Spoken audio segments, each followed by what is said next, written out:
Baik, Assalamualaikum warahmatullahi wabarakatuh. Para rais, para ketua PBNU seluruh Indonesia, para teman-teman jurnalis yang saya hormati, alhamdulillah mungkin saya mulai dari yang paling panas dulu.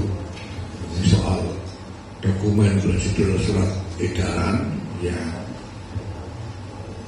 diedarkan kemana-mana. Ya. Yang pertama bahwa surat itu adalah surat yang tidak sah, karena seperti bisa dilihat masih ada watermark dengan tulisan draft, maka itu berarti tidak sah.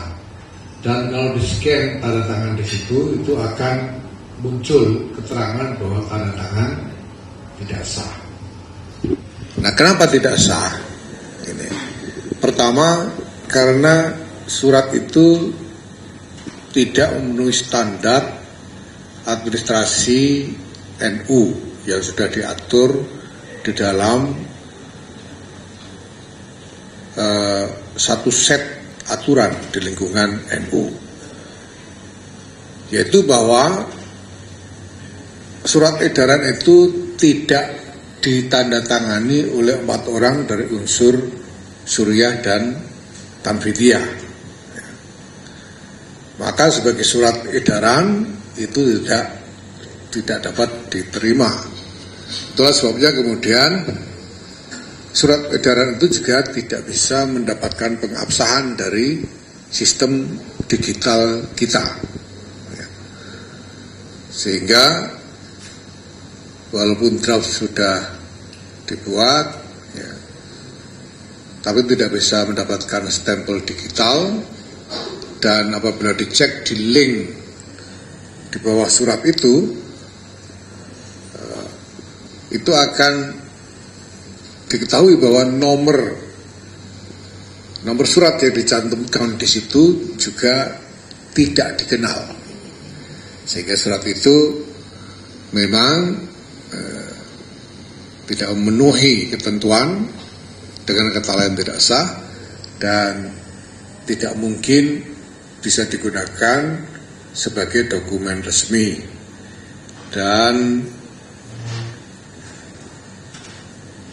masalahnya kemudian bahwa dokumen yang tidak sah itu sudah diedarkan ke sana kemari.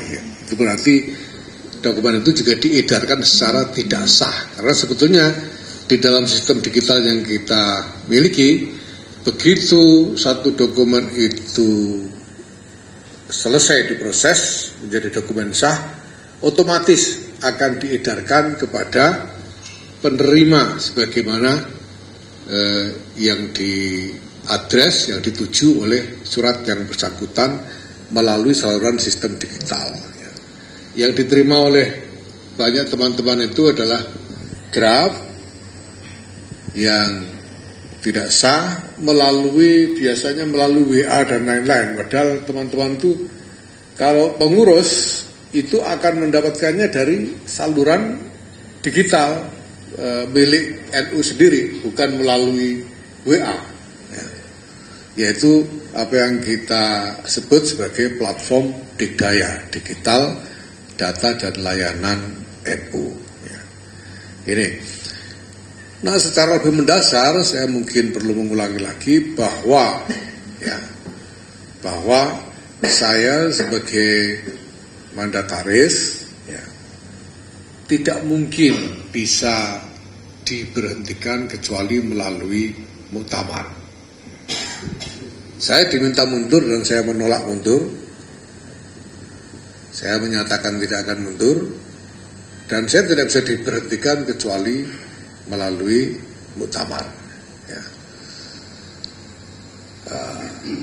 Saya sudah sampaikan sebelumnya juga secara terbuka, saya kira, bahwa proses rapat harian Suriah itu pertama prosesnya tidak dapat diterima karena hanya melontarkan tuduhan-tuduhan dan melarang saya untuk memberikan klarifikasi. Tapi kemudian langsung menetapkan keputusan yang berupa hukuman. Ini jelas tidak dapat diterima. Dan kemudian keputusan untuk memberhentikan itu juga melampaui wewenang rapat harian Suriah. Rapat harian Suriah itu tidak bisa memberhentikan siapapun, tidak punya wewenang untuk memberhentikan siapapun. Tidak ada wewenang itu. Memberhentikan pengurus lembaga atau fungsionaris yang lain saja tidak bisa, apalagi memberhentikan ketua umum. Dan tidak ada pejabat di lingkungan kepengurusan NU ini yang mempunyai wewenang tidak terbatas. Tidak ada. Setiap orang, setiap jabatan ini tugas dan wewenangnya diatur oleh konstitusi organisasi. Jadi tidak bisa sembarangan. Walaupun orang itu mungkin sangat dimuliakan misalnya, tetap saja tugas dan wewenangnya dibatasi oleh konstitusi dan aturan-aturan organisasi, sehingga tidak bisa digunakan, tidak bisa melakukan hal-hal di luar tugas dan wewenang yang ada padanya menurut konstitusi organisasi. Saya kira ini cukup jelas bagi semua orang, ya. Dan sejauh ini jajaran kepengurusan NU di berbagai tingkatan juga sudah memahami masalah ini dengan jelas. Sudah banyak yang kemudian mengirimkan pernyataan secara resmi kepada PBNU meminta agar masalah ini tidak diteruskan, meminta agar segera ada proses komunikasi yang lebih baik di antara seluruh jajaran kepengurusan, ya, dan menolak adanya pemberhentian siapapun, apalagi mandataris, ya, sampai dengan muktamar yang akan datang. Ini sudah disampaikan oleh berbagai jajaran pengurus di berbagai tingkatan. Nah, ini saya kira bisa saya sampaikan untuk kesempatan ini. Ya, sebetulnya ini agak di luar konteks pertemuan, karena kami mengundang para pengurus wilayah ini, Suriah dan Tanzania, bersama-sama sebetulnya untuk mengkoordinasikan rencana rangkaian kegiatan peringatan hari lahir NU ke-100 menurut kalender Masehi. Dulu tahun 2023 kita peringati 1 abad NU menurut kalender Hijriah, dan tahun depan, Januari tahun depan ini waktunya memperingati 1 abad NU menurut kalender Masehi. Dan ada sejumlah inisiatif kegiatan besar, salah satunya adalah kegiatan kirab napak tilas perjalanan Kiai As'ad Syamsul Arifin ketika membawakan amanah dari Kiai Muhammad Khalil bin Abdul Latif Bangkalan untuk disampaikan kepada Kiai Muhammad Hasyim Asy'ari di Tebuireng ketika mempersiapkan didirikannya Jam'iyah Nahdlatul Ulama ini. Itu insyaallah akan kami laksanakan. Dan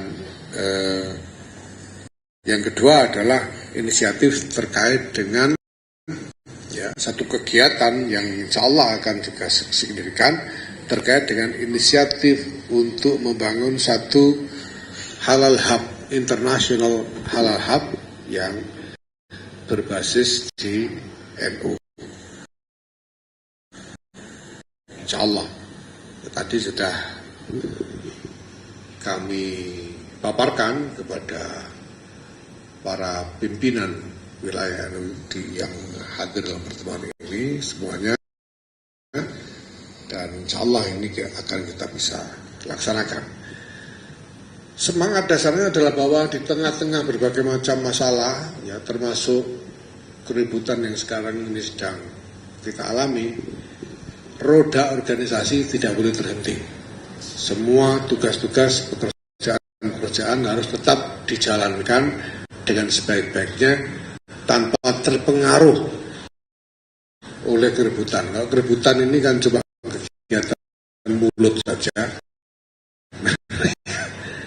Kegiatan-kegiatan yang sifatnya merupakan ikhtiar untuk kemaslahatan menjalankan tugas-tugas organisasi sama sekali tidak boleh terhenti. Demikian saya kira. Saya berharap apalah namanya, entah elit NU atau apa, berhentilah memberikan informasi-informasi yang menyesatkan, informasi-informasi yang membelah.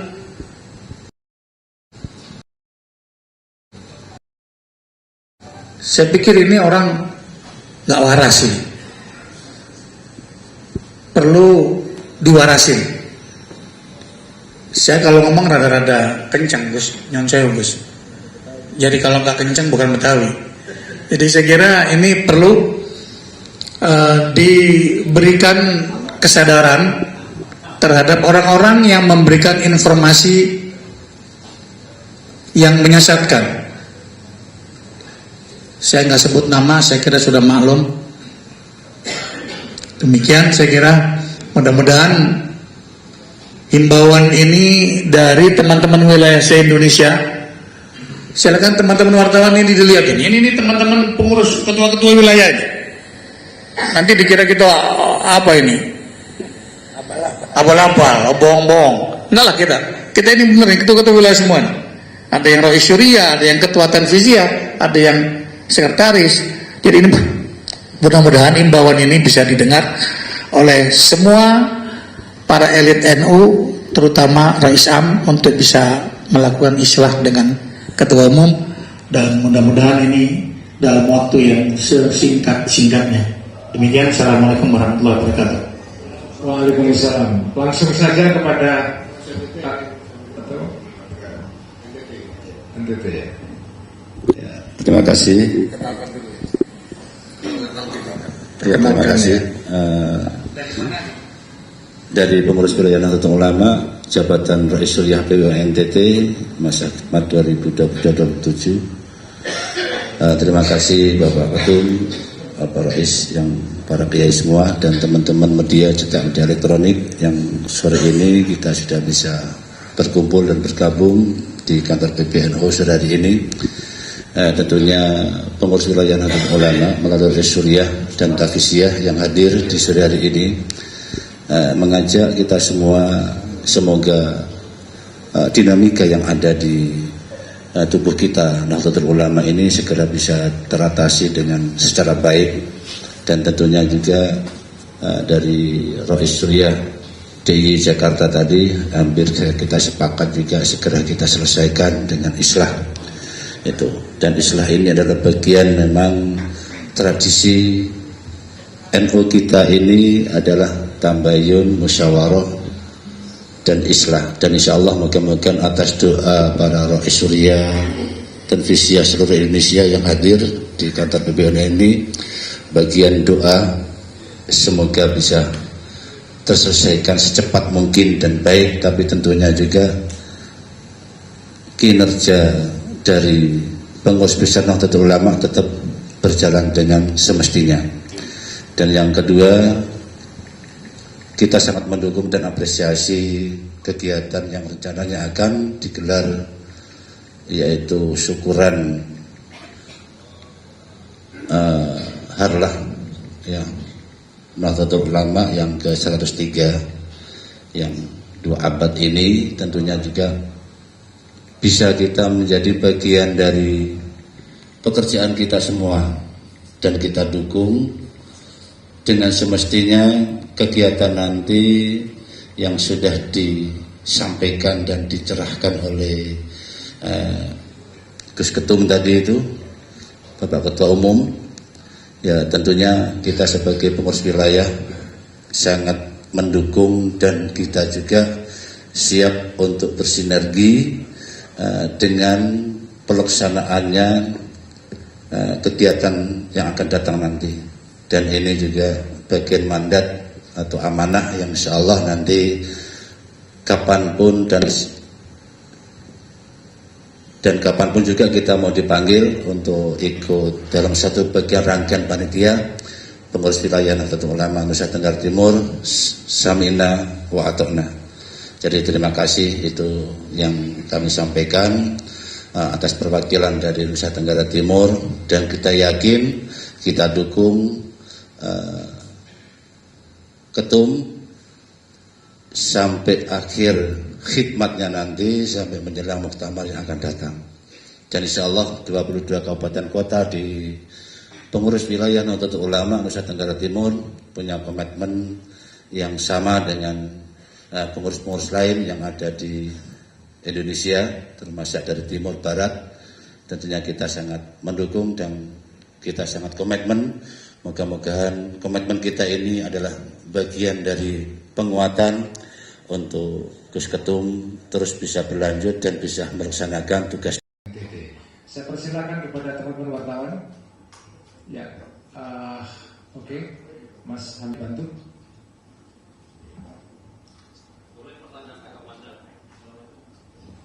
Assalamualaikum, saya Yogi dari CNN Indonesia.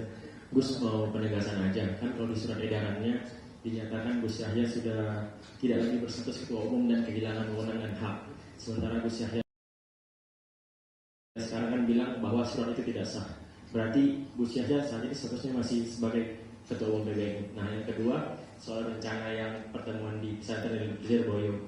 Kalau dari Gus Yahya sendiri, mungkin apakah ada komunikasi dengan Suriah agar ikut mau ke pertemuan itu dan menyelesaikan soal permasalahan ini? Itu aja. Terima kasih, Gus. Terima kasih. Seperti saya katakan bahwa apalagi surat edaran itu, rapat harian surah itu sendiri tidak punya dampak hukum apapun terhadap jabatan saya karena tidak ada wewenang untuk itu. Surat edaran yang dikirim kemana-mana itu juga bukan surat yang sah dan diedarkan secara tidak sah. Maka ya tidak perlu diperhatikan dan tidak perlu ditangkap karena itu ya tidak sah, ya tidak mungkin. Misalnya kemudian pihak manapun menganggap itu sebagai dokumen resmi, itu tidak mungkin karena tidak secara itu bisa dicek secara digital kan tidak bisa diakali ya. Nah, dan saya masih tetap dalam jabatan saya sebagai ketua umum berdasarkan konstitusi organisasi dan juga berdasarkan pengakuan dari seluruh jajaran pengurus NU di semua tingkatan di seluruh Indonesia. Ya.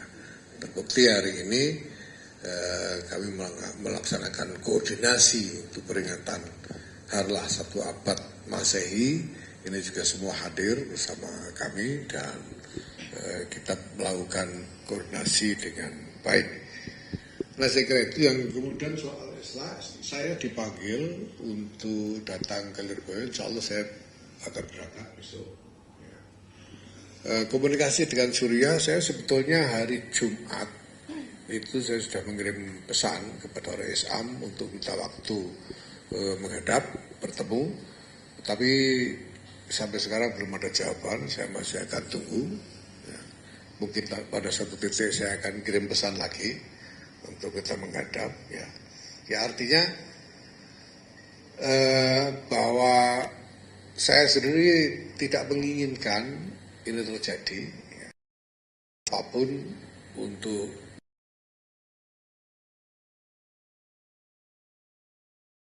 diselesaikan ya.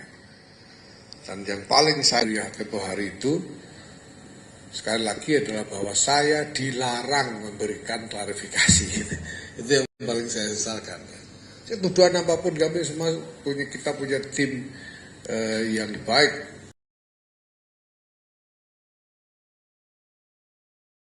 Mulai dari soal administrasi, soal keuangan, soal hukum dan lain sebagainya, kita punya tim yang baik dan saya siap mempertanggungjawabkan setiap hal yang saya lakukan selama menjabat sebagai ketua umum ini. Nah, masalahnya tidak boleh memberi klarifikasi, itu masalahnya ya. Mungkin ya karena ada masukan-masukan sesat ya, masukan yang menyesatkan menurut Rois Suriah PWNU DKI ini ya, yang entah kenapa begitu menarik sehingga Rois Am begitu percaya. Tapi kalau saya diberi kesempatan, semua bisa saya pertanggungjawabkan. Nah, kalau muktamar, ya mari kita selesaikan. Kalau masih belum selesai, mari kita selesaikan di muktamar ya. Apapun kan setiap muktamar ada mekanisme pertanggungjawaban, sehingga tidak menimbulkan ontran-ontran seperti ini. Ya. Tidak ada yang ingin NU ini pecah. Tidak ada yang ingin NU ini pecah. Tidak ada yang ingin NU ini cacat keabsahannya. Kalau memaksa juga tetap saja cacat, ilegal, gimana lagi? Karena inkonstitusional, tetap saja tidak valid. Maka mari kita jalankan proses yang valid sesuai dengan konstitusi. Itu saja mungkin. Ya, seterusnya Mas Hamzah bisa ya. Mohon izin terus ingin bertanya pertama dari online, dari online. Mungkin yang pertama itu usaha-usaha apa aja sih Gus yang saat ini tengah bergulir dalam menggulingkan Gus Yahya itu sendiri. Kemudian yang kedua, apakah proses ini akan berujung dalam pengadilan? Mungkin seperti itu Gus. Kompas langsung. Izin Pak, saya tanya Kompas TV. Sebenarnya kurang lebih sama sih pertanyaannya, lebih ke bagaimana tindak lanjutnya kalau misalnya dari kubu sebelah ini masih ngotot gitu ya, dalam arti memaksa Anda mundur, meskipun tadi Anda sudah menjawab bahwa surat itu tidak sah karena tidak ada cap tanda tangan dan lain sebagainya. Ini ujungnya akan seperti apa? Apakah tadi mungkin ke proses pengadilan atau akan terpecah? NU sudah ini bagaimana? Terima kasih. Ya pertama ya, kalau pertanyaannya usaha apa yang sudah dilakukan, ini apa yang terjadi beberapa hari ini memang sangat mengejutkan. Karena nggak ada hujan, nggak ada angin. Ya. Kalau usaha kasak kusuk, ya saya tidak bisa bicara, tidak bisa ngomong. Gitu. Kalau usahanya itu kasak kusuk atau masukan sesat seperti yang disampaikan Kiai Muhyiddin Ishaq itu, saya tidak bisa bicara soal itu. Tapi apa yang terjadi kemarin betul-betul mengejutkan karena datang dari ruang hampa. Tidak ada hujan, nggak ada angin, dengan informasi-informasi tentang alasan yang juga sumir ya, dan tidak valid. Itu yang terjadi. Nah, segala sesuatu kan ada de facto, ada de jure. Ada de facto, ada de jure. Bagaimana realitas hukumnya dan bagaimana kenyataannya. Nah, secara de jure jelas saya masih tetap ketua umum yang sah. Itu de jure. Menurut hukum jelas ini tidak terbantahkan. Nah, kemudian secara de facto nyatanya saya mengundang PWNU seluruh Indonesia, dan ini sudah kedua kalinya. Yang pertama ketua-ketua Tanfidiyah saja, dan sekarang bersama-sama dengan para Surah, dan semuanya hadir. Jadi secara de facto pun saya masih efektif sebagai ketua umum. Nah, apapun yang dilakukan orang sebagai tindakan-tindakan yang tidak sah, tentu tidak akan efektif untuk bisa mengganggu kenyataan de jure dan de facto ini. Nah, ujungnya bagaimana? Kami akan terus melakukan upaya-upaya pendekatan supaya ini bisa kembali berjalan dengan baik. Ya, terjadi seperti ini saja kan sudah sebetulnya malu lah. Ya. Dan bukan cuma yang di Jakarta yang malu, sampai ke bawah ini juga sudah kebingungan dan malu semua gitu. Sebetulnya ini sama sekali tidak diperlukan. Ini sama sekali tidak diperlukan apapun masalahnya. Ini sama sekali tidak diperlukan. Dan maka ya yang penting mudah-mudahan sudah ini nanti ada proses balik lagi lah. Walaupun tidak usah ngomong balik juga asal balik tidak apa-apa. Yang penting itu, yang penting kembali lagi supaya kita bisa kerja lagi. Tapi sementara itu, karena saya merasa saya memang mendapatkan mandat dari Muktamar untuk menjalankan amanat-amanat Muktamar, agenda-agenda yang ditetapkan oleh Muktamar, saya tidak akan berhenti menjalankan tugas-tugas terkait mandat itu. Itu sebabnya walaupun orang mau ribut seperti apa, ini pekerjaan tetap kita jalankan. Hari ini kita tetap koordinasi, ini ada sejumlah pelatihan kader tetap kita jalankan, ada rapat kerja perguruan tinggi, ada semuanya harus tetap berjalan. Jangan sampai organisasi ini terhenti hanya karena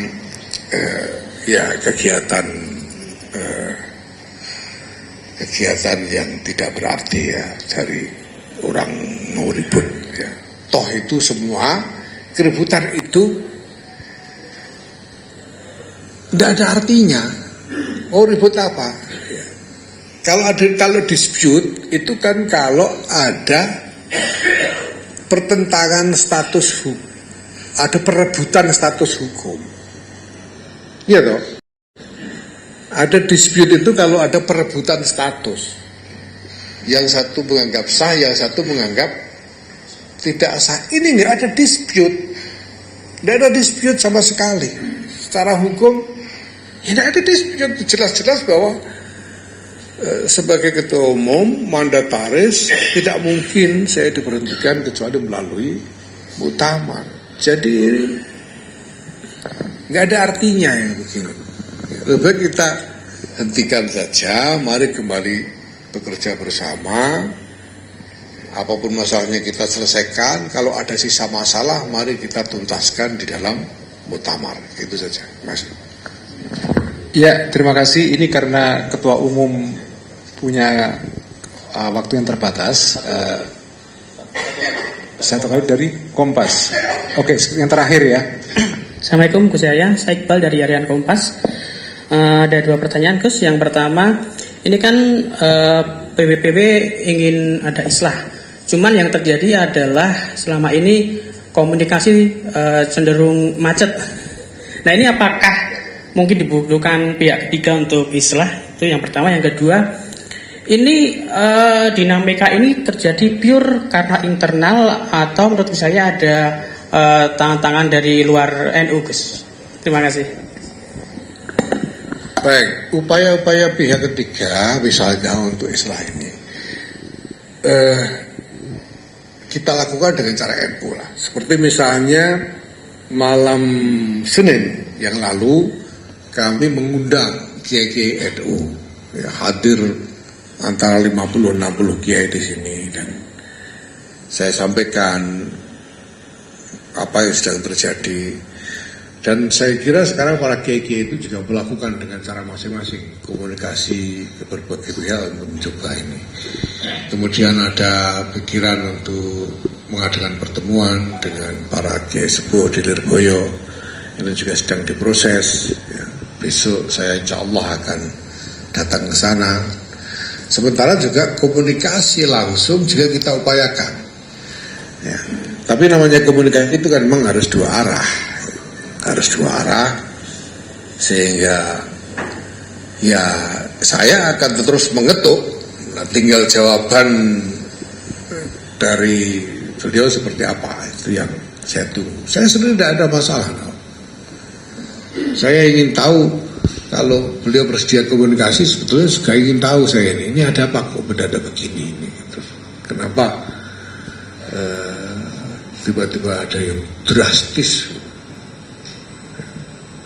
seperti ini, itu masalahnya apa. Kemudian soal kemungkinan ada faktor-faktor eksternal, NU ini kan kayak pendopo yang terbuka ya. Dindingnya itu dinding dinding virtual. nggak nggak ada dinding fisiknya, itu nggak ada, dinding sosialnya juga nggak ada, sehingga memang ya gampang sekali eksternal itu masuk dengan pengaruhnya ke dalam NU, itu biasa di mana-mana dari dulu ya. Nah, ya kita tidak tahu apakah mungkin ada pihak eksternal yang menginginkan NU pecah. Apakah mungkin ada? Ini yang sedang kita lihat. Siapa yang menginginkan NU pecah ini? Apakah ada pihak eksternal yang menginginkan bangunan organisasi NU ini runtuh? Siapa yang menginginkan itu? Sekarang coba bayangkan kalau ada satu keputusan yang begitu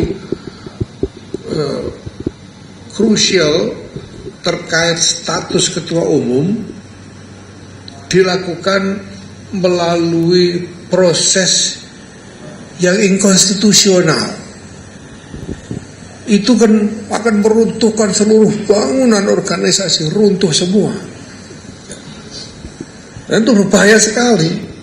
Itu berbahaya sekali. Maka ya kita upayakan untuk kembali, dan kita juga mohon kepada siapapun bangsa Indonesia, ya NU ini bukannya merasa penting, bukan ya, tapi kita hanya berharap ada